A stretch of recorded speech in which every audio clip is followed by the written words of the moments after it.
We're back out on the bass buggy, and today we're talking about what to do if you don't have any type of sonar or any other type of electronics on your boat, or even a boat for that matter. All you need is one of these or one of these. Stick around and I'll show you what I mean. There we are. Oh yeah, that's good. Ah, there we go. Oh yeah. There we go. Ooh, that feels good.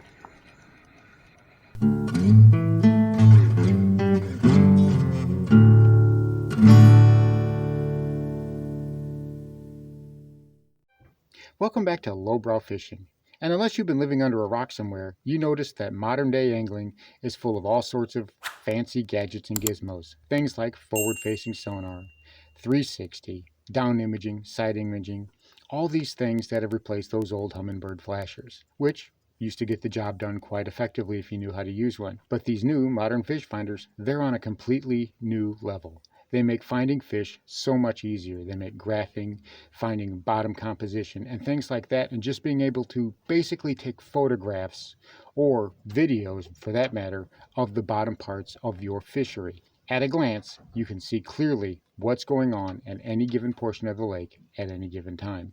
You can mark your waypoints. You can come back with GPS coordinated maps. You can share these waypoints. You can download these waypoints. You can manipulate the data in so many ways. Well, some of us don't have the luxury of being able to afford all of those fancy gadgets and gizmos.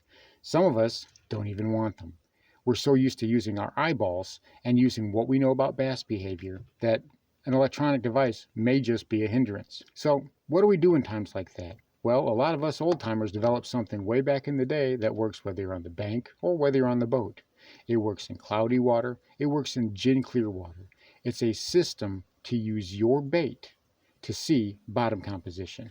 And all you really need is either a jig or soft plastic stick bait. It's really that simple. Now, I prefer to do it a lot of time with a jig, but Texas rigging a soft plastic stick bait can be just as effective. So how does this work, you might ask? What magical fancy thing do I have to do to get this to work?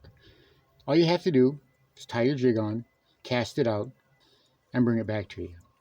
It's how you bring it back, that retrieve, that will tell you everything you need to know about the bottom composition.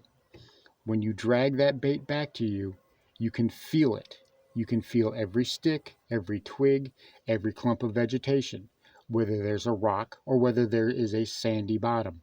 This will tell you everything you need to know. Now, this is a technique that you're not going to see a lot of on YouTube. I've not seen a lot of it anywhere for that matter. It's something that I guess us old timers do. If you're used to jig fishing, or if you're used to dragging a Texas rigged worm across the bottom, if you're used to fishing a football head jig, this is going to be something that you're more familiar with. Because when you drag that bait is going to be sending information up the line. Every time you hit a clump of grass, you're going to feel it. Every time you hit a stick or a branch or a rock, you will feel it. And you make a mental note. This is there. So when you cast out again, you say, okay, what am I going to feel this time? And you feel another bump just a little bit further down. And you say, oh, well, I felt a bump over here and I felt a bump over here. That's got to be a log. Or if you're feeling something that feels a little bit more stiff, something that doesn't really have any give to it, perhaps that's a rock pile. If you feel something that feels mushy, you put a lot of effort into it and it feels soft, and then you pull on it, it finally breaks free, that may be a grass pile or a hydrilla or something along those lines. You get to know what different things feel like underwater. And when your hook comes back covered in grass, you know you were right. So how do we do this? What are the tips? What are the techniques? How am I manipulating my gear? How am I manipulating my rod and reel to get this information? Well, let's head out on the lake and I'll show you exactly what it is that I'm doing with my rod and reel when I'm bringing that bait in to get that information. Whether you're on the boat, whether you're on the bank, it's easy to do and it's repeatable. So let's go.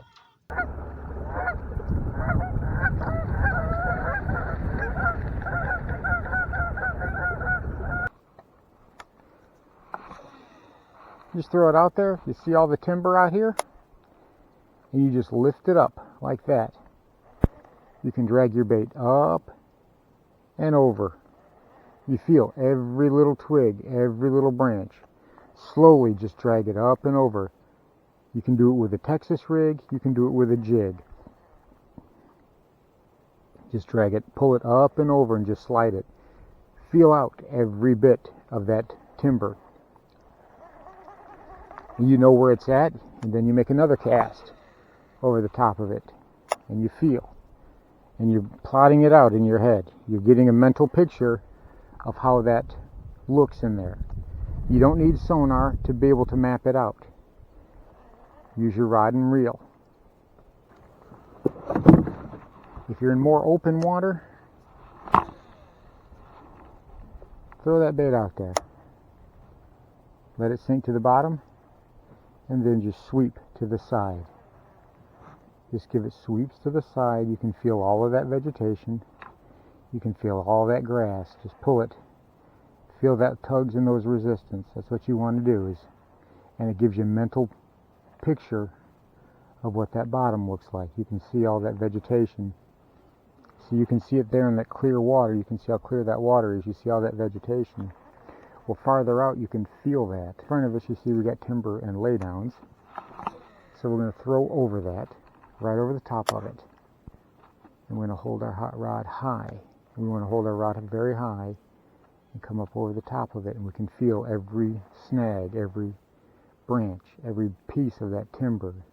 You're getting a mental picture of what it looks like in your head. And when it frees up, you say, okay, I'm past it. So you cast down a little bit further. And you drag. Lift your rod up in the air. Lift it up in the air, and you can feel that bait come up and over those branches, up over everything. You're feeling out every part of that timber, every part of that laydown. You're feeling it as your bait comes by. And you can make a mental map of how that works, or you can make a mental map of how that tree looks under the water. And you're getting a very clear picture. It's so simple to do, yet so effective. You can get a very detailed picture of what's going on just by using your bait, by sliding it up and over. Up and over. Now for something to the side, say open water, we're going to do, instead of going up with it, we're going to go drag to the side. And we're going to keep that ground contact, we're going to keep that bottom contact, and we're going to drag it to the side. And feel for any vegetation, any limbs, any leaves.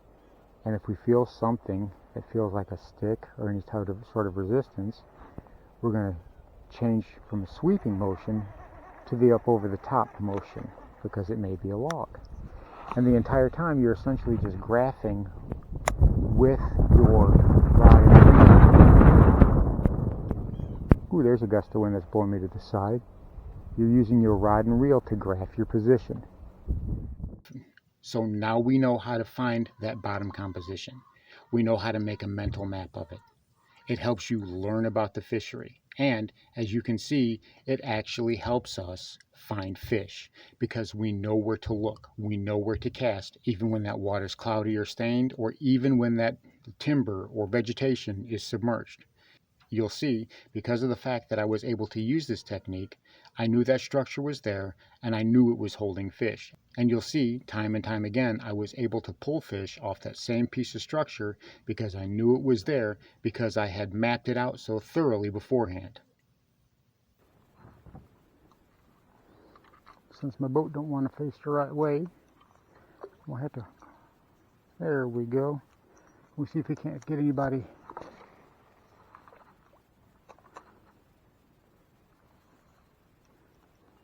Let's see if I can. I'm gonna have to turn my boat around.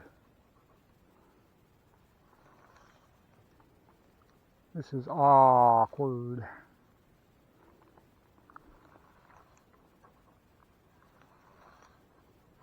There we are. Oh yeah, that's good. Come on, stay down. That's a good one. Oh yeah, there we go. There we go. Oops, slippery, slippery. Come here, you. Let's see. Ooh, I barely had you. I barely had you. Let's get that brush cart out of the way. Alright, so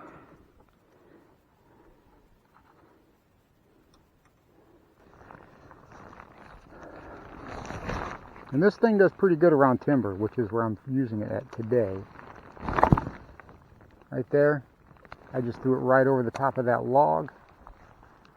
So I'm going to come back and...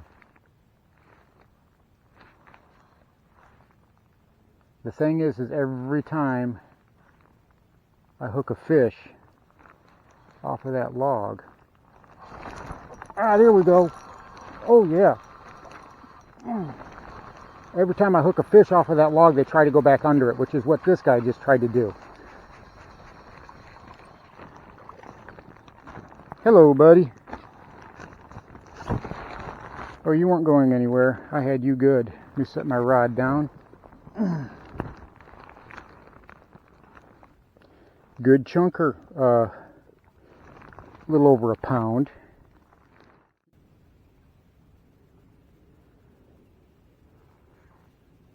It's kind of drifting this way.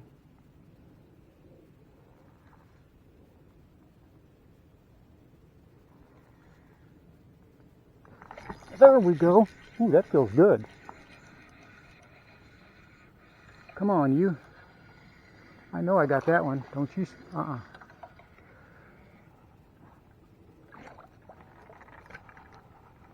I got you. Oops, got another one on that. That's a good one. On that weightless jerkbait. That's a good one on that weightless jerkbait. So there you have it. It's not really that hard, but it is such a valuable piece of angling information. Being able to drag your bait or pull your bait along the bottom and feel how that bottom feels. Feel the composition, the timber, the grass, the rocks. It is such a vital thing. You don't need electronics for this. And this is a mental map that you're making in your head. You'll know the next time you go to that lake, when you cast there, when you bring it in, you say, oh, well, I noticed that stick was there. Or even different times of the year. Whenever the vegetation grows or it dies back, you'll be able to feel the difference on that, and it will make you a better angler.